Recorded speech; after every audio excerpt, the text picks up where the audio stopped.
Sunita Williams உள்ளிட்ட விண்வெளி ஆய்வு குழுவினர் பூமியை நோக்கி வந்த வண்ணம் உள்ளனர். அவர்களை சுமந்து வரும் விண்கலம் பூமியை நெருங்கி வரும் நிலையில் இதுகுறித்த விவரங்களை செய்தியாளர் பாண்டியராஜன் வழங்கிட கேட்கலாம். பாண்டியராஜன், வணக்கம். சரியாக எப்போது பூமியில் தரையிறங்க இருக்கிறார்கள்? இது குறித்த விவரங்களை நீங்க சொல்லலாம். விண்வெளியில் கிட்டத்தட்ட 9 மாத பயணத்தை முடித்துக் கொண்டு அங்கிருந்து தற்போது சுனிதா வில்லியம்ஸ் மற்றும் அவர்களுடைய குழுவினர் 17 மணி நேர பயணமாக பூமியை நோக்கி வர தொடங்கி இருக்கிறார்கள். இன்னும் கிட்டத்தட்ட ஒரு 5.5 மணி நேரத்தில், அதாவது இந்திய நேரப்படி விடியற்காலை 3:27 புளோரிடா கடற்கரை பகுதிக்கு சுனிதா வில்லியம்ஸ் வரக்கூடிய அந்த கேப்சூல், அதாவது டிராகன் விண்கலத்தில் இருந்து வரக்கூடிய அந்த கேப்சூல் பகுதி, அதாவது விண்வெளி வீரர்கள் இருக்கக்கூடிய பகுதி வந்தடையும் என சொல்லப்பட்டிருக்கிறது. சுனிதா வில்லியம்ஸினுடைய இந்த பயணம் என்பது ஒரு மைல்கல்லாக பார்க்கப்படுகிறது. விண்வெளி மையத்தில், அதாவது விண்வெளியில் 9 மாதங்கள், அதாவது அதிக நாட்கள் தங்கியிருந்த மனிதர்கள் என்கின்ற அந்த பெருமையை சுனிதா வில்லியம்ஸுடனான அந்த குழுவினர் பகிர்ந்திருக்கிறார்கள். சர்வதேச விண்வெளி நிலையத்தில் இருந்து டிராகன் விண்கலம் மூலமாக பூமிக்கு சுனிதா வில்லியம்ஸ் தனது குழுவினருடன் இன்று காலை 10:30 மணிக்கு புறப்பட்டிருக்கிறார். அமெரிக்க விண்வெளி வீராங்கனையும் இந்திய வம்சாவளியைச் சேர்ந்தவருமான சுனிதா வில்லியம்ஸ், புட்ச் வில்மோர் ஆகியோர் சர்வதேச விண்வெளி நிலையத்தில் ஆய்வு செய்வதற்காக கடந்த ஆண்டு ஜூன் மாதம் 5ஆம் தேதி சென்றிருந்தார்கள். அவர்களின் பயணம் 10 நாட்களாக முதலில் திட்டமிடப்பட்டு இருந்தது. ஆனால் அவர்கள் சென்றிருக்கக்கூடிய அந்த விண்கலத்தில் ஏற்பட்ட கோளாறால் கடந்த 10 மாதங்களாக அவர்களால் பூமிக்கு திரும்ப முடியவில்லை. நாசா மற்றும் போயிங் நிறுவனங்கள் மூலமாக பல்வேறு ஏற்பாடுகள் அவர்களை அங்கிருந்து அழைத்து வருவதற்காக மேற்கொள்ளப்பட்டது. ஆனால் அத்தனை முயற்சிகளுமே தோல்வியடைந்த நிலையில் ஸ்பேஸ் எக்ஸ் நிறுவனம் டிராகன் என்கின்ற ஒரு விண்கலனை நாசாவுடன் இணைந்து உருவாக்குகிறது.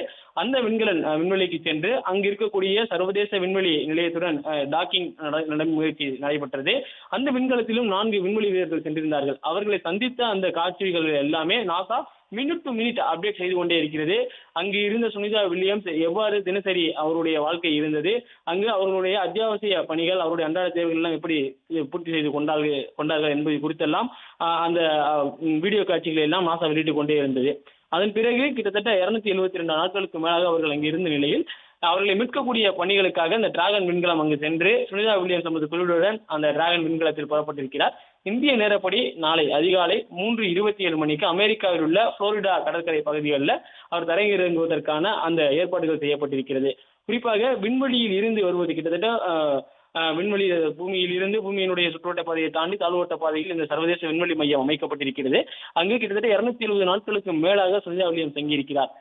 பூமியில் இருக்கக்கூடிய புவியீர்ப்பு விசையில் ஒரு மனிதன் நடப்பது என்பது சாதாரணமாக ஒரு பிறந்ததிலிருந்து அவருடைய முழு எடையையும் தாங்கி நடப்பது என்பது பழக்கத்திற்கு உகந்ததாக இருக்கும். ஆனால் விண்வெளியில் புவியீர்ப்பு விசை இருக்காது.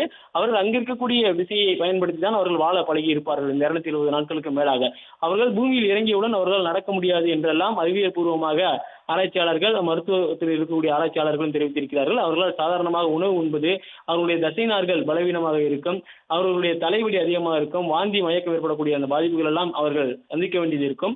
அவர்கள் வெற்றிகரமாக தரையிறங்கியது பின்னதாக அவர்கள் தீவிர மருத்துவ கண்காணிப்பில் வைக்கப்படுவார்கள் என்றெல்லாம் சொல்லியிருக்கிறார்கள்.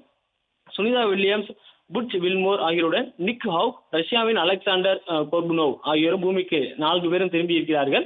அவருடைய இந்த பயணம் தொடங்கி இருக்கக்கூடிய நிலையில அங்கு நடக்கக்கூடிய நிகழ்வுகளை நாசா தொடர்ந்து கண்காணித்து வருகிறது. விண்கலம் குறிப்பிட்ட பகுதி வரைக்கும் அந்த த்ரெட் என்கின்ற விஷயை பயன்படுத்தி அங்கிருந்து வருவார்கள். அதன் பிறகாக புவியினுடைய அந்த காற்று மண்டலத்திற்கு நுழையும் போது கேப்சூல் மட்டும் தனியாக பிரிந்து வரும். அதாவது பூமியில் ஒரு 50 கிலோமீட்டரிலிருந்து 10 கிலோமீட்டருக்குள் வரும் பொழுது அந்த கேப்சூல் அதிவேகமாக புவி விசைக்குள் செலுத்தப்படும். காற்றினுடைய உராய்வின் காரணமாக அந்த கேப்சூலில் தீப்பற்றுவதற்கான வாய்ப்புகள் இருக்கிறது. ஆனால் நாம் வளர்ந்திருக்கக்கூடிய தொழில்நுட்பங்களை பயன்படுத்தி அதற்கு ஏற்ற வகையில் தான் அவர்கள் இருக்கக்கூடிய அந்த கேப்சூல் வடிவமைக்கப்பட்டிருக்கும். காற்றினுடைய உராய்வின் தீ ஏற்படாத வகையில் அந்த கேப்சூல் உருவாக்கப்பட்டிருக்கிறது. மேலும் புவியீர்ப்பு விசையினுடைய வேகம் காரணமாக அந்த கேப்சூல் கடலில் மோதும் பொழுது அதில் சிறுவதற்கான வாய்ப்புகளும் இருக்கிறது. அதனை தடுப்பதற்காக 3 வகையான பாராசூட்டுகளை பயன்படுத்தி இருக்கிறார்கள். அந்த கேப்சூல் பூமியை நோக்கி வரும்பொழுது அந்த பாராசூட் விரிந்து இருக்கும். அப்பொழுது அந்த காற்றினுடைய அழுத்தம் காரணமாக அவற்றினுடைய வேகம் நிறுத்தப்பட்டு குறைவான வேகத்தில் அவர்கள் கடலில் வந்து அடைவார்கள். கடலில் அங்கு இருக்கக்கூடிய ராணுவ வீரர்கள் மற்றும் மீட்பு பணியில் இருக்கக்கூடிய மருத்துவ குழுவினர் எல்லாம் தயார் நிலையில் இருப்பார்கள். அந்த கேப்சூலில் அதிநவீன GPS கருவிகளும் பொருத்தப்பட்டிருக்கும். அந்த கேப்சூல் இருக்கக்கூடிய இடம் துல்லியமாக கண்காணிக்கப்படும். அதன் பிறகுதான் அவர்களை அங்கிருந்து மீட்கக்கூடிய பணிகள் என்பதும் நடைபெறும்.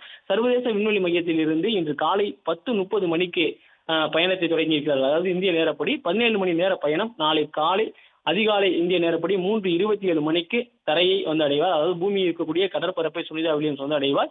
270 நாட்களுக்கு மேலாக, கிட்டத்தட்ட 9 மாதங்களுக்கு மேலாக விண்வெளியில் இருக்கக்கூடிய 4 நபர்கள் பூமியை நோக்கி திரும்பிக் கொண்டிருக்கிறார்கள். பிளே ஸ்டோர் மற்றும் ஆப் ஸ்டோரில் இருந்து பாலிமர் செயலியை QR கோடு மூலம் பதிவிறக்கம் செய்யுங்கள். செய்திகளை உடனுக்குடன் பெறுங்கள்.